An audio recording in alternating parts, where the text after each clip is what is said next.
ஓ காதலின் அவஸ்தை எதிரிக்கும் வேண்டாம், நரக சுகமல்லவா. நெருப்பை விழுங்கி விட்டேன், ஓ அமிலம் மருந்தி விட்டேன்.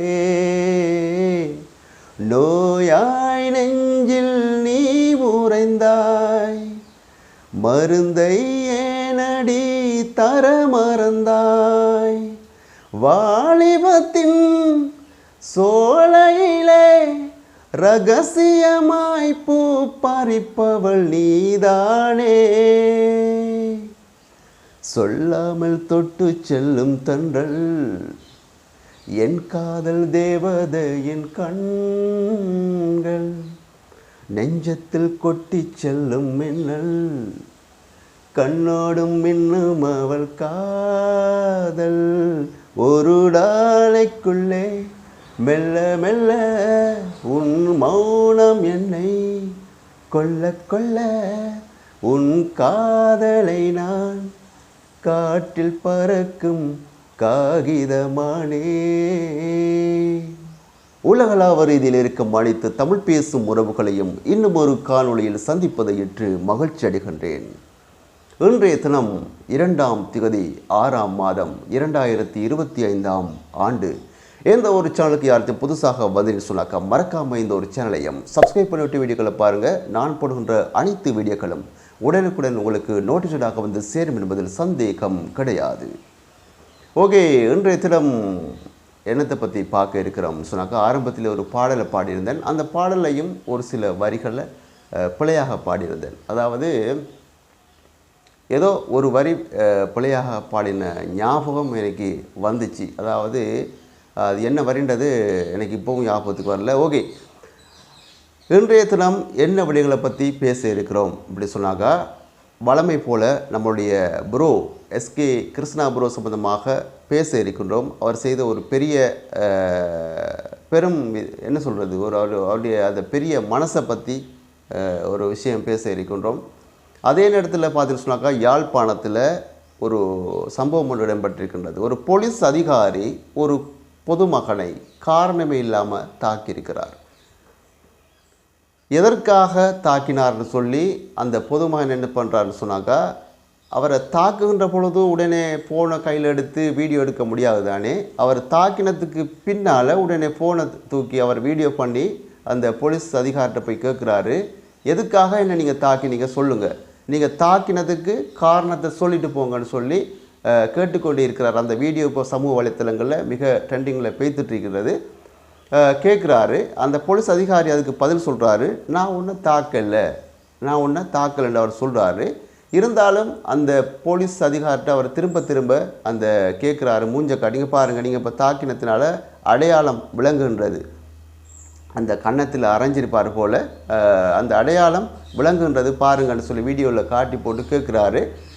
எதற்காக என்ன நீங்கள் தாக்கினீங்கன்றதுக்கு நீங்கள் காரணம் சொல்லுங்கள், பதில் சொல்லுங்கன்னு சொல்லி போட்டு திருப்ப அவர் கேட்குறாரு. அதுக்கு அவரும் திருப்ப போலீஸ் அதிகாரி சொல்கிறாரு, நான் உன்னை தாக்கலைன்னு சொல்கிறாரு. ஏன் தான் இப்படி நடக்குது நம்ம நாட்டில் தெரியலை, சட்டம் எங்கே பேத்துட்டுருக்குன்னு ஒன்றும் புரியலை.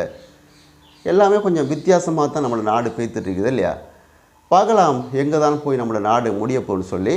அதுக்கடுத்தபடியாக பார்த்தீங்கன்னு சொன்னாக்கா, நம்முடைய எஸ்கே கிருஷ்ணா ப்ரோ ஒரு சுவிஸ் நாட்டில் இருந்து ஒரு யூடியூப் சேனலுக்கு ஒரு பேட்டி கொடுத்திருக்கிறார். அவர் நினச்சா முடியும் ஒரு பெரிய யூடியூப் சேனலுக்கு பேட்டி கொடுக்கறதுக்கு. அவர் நினச்சா முடியும் ஒரு மில்லியன் சப்ஸ்கிரைப் உள்ள ஒரு யூடியூப் சேனலுக்கு பேட்டி கொடுக்கறதுக்கு. இல்லைன்னா ஒரு 4 லட்சம் 5 லட்சம் சப்ஸ்கிரைப் உள்ள ஒரு யூடியூப் சேனலுக்கு பேட்டி கொடுக்கலாம். இல்லாட்டி அதை விட கூடின ஒரு யூடியூப் சேனலுக்கு பேட்டி கொடுக்கலாம். ஆனால் இதெல்லாம் விட்டுட்டு அவருடைய அந்த பெருந்தன்மையை பார்த்தீங்கன்னு சொன்னாக்கா, வெறும் ஒரு 5000 சப்ஸ்கிரைப் உள்ள ஒரு யூடியூப் சேனலுக்கு அவர் பேட்டி கொடுத்துருக்கிறாரு. அது பெரிய ஒரு விஷயம். சாதாரணமாக இப்போ ஒரு 5000 சப்ஸ்கிரைப் இருக்குன்னு சொல்கிறது அதுவே பெரிய விஷயம் ஒரு யூடியூபருக்கு.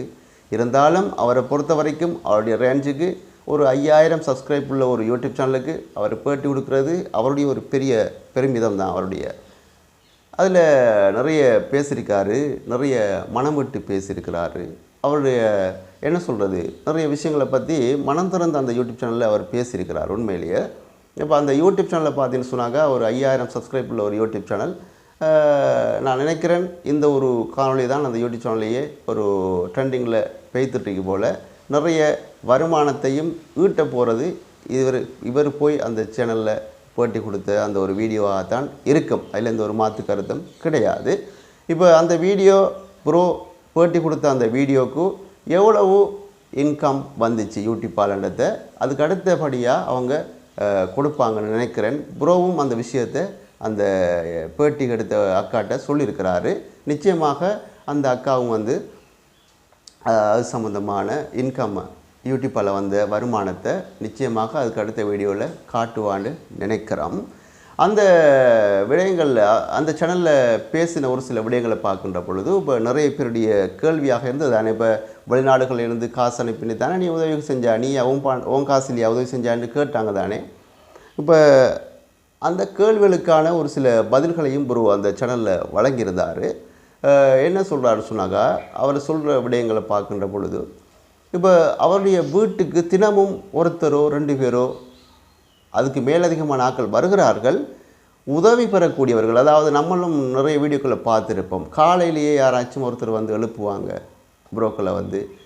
அது மட்டும் இல்லை ஒரு நாளைக்கு எப்படியும் ஒரு ஆளுக்கு 5000 வீதம் ஒரு 2-3 பேருக்கு சரி 5000 கொடுத்து அனுப்புகிறாரு.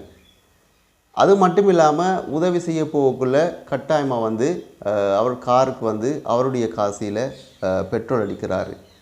அப்படி பார்க்கின்ற பொழுது தினமும் அவரும் ஒரு நாளைக்கு ஒரு 25,000 20,000 30,000 சொல்லி டெய்லி ஒரு நாளைக்கு அவர் ஹெல்ப் பண்ணிருக்கிறாரு மக்களுக்கு.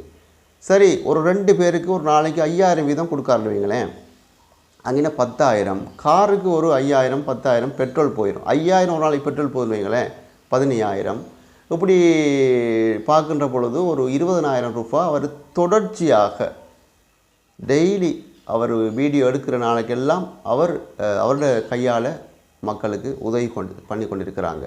இப்போ வெளிநாட்டிலேருந்து பணம் அனுப்புகிறாங்க பார்த்தீங்கன்னு சொன்னாக்கா அவங்க ஒரு 3 மாதத்துக்கு ஒருக்காவோ அல்லது ஒரு 6 மாதத்துக்கு ஒருக்காவோ அல்லது ஒரு வருஷத்துக்கு ஒருக்காவோ தான் ஒரு உதவிக்காக பணம் அனுப்புவாங்க.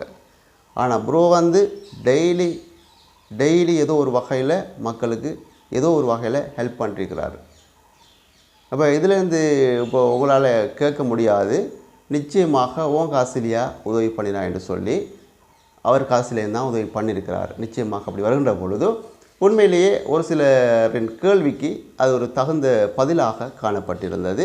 உண்மையிலேயே வரவேற்கத்தக்க ஒரு பதிலாக அது இருந்தது. அவர் அதில் நிறைய விஷயங்களை மனம் திறந்து பேசியிருந்தார். உண்மையிலேயே என்ன சொல்கிறது அந்த சேனலில் உண்மையிலேயே அவருடைய சேனலில் கூட பேசாத ஒரு சில விஷயங்களை அந்த சேனலில் பேசியிருந்தார். மிக ஆச்சரியமாக காணப்பட்டிருந்தது. என்னை பொறுத்த வரைக்கும் ஒரு சந்தோஷமாக அந்த காணொலியை பார்க்கின்ற பொழுது அமைஞ்சிருந்தது. ஆகவே இன்றைய தினமும் இவ்வாறான ஒரு சில விடயங்களை பற்றி பேசியிருந்தோம். இந்த இன்றைய வீடியோ சம்பந்தமான கருத்துக்களை பதிவிட மறக்காதீர்கள். அதே நேரத்தில் பாடிய பாடல் சம்பந்தமாக ஏதாச்சும் கருத்துக்கள் இருந்தால் அதுக்கும் கருத்துக்களை பதிவிட மறக்காதீர்கள். இன்னும் ஒரு காணொளியில் சந்திப்போம். அதுவரை விடைபெறும் நான் என்று உங்கள் அன்பின் தோழன் தாஜுதீன் ரைஸ். நன்றி.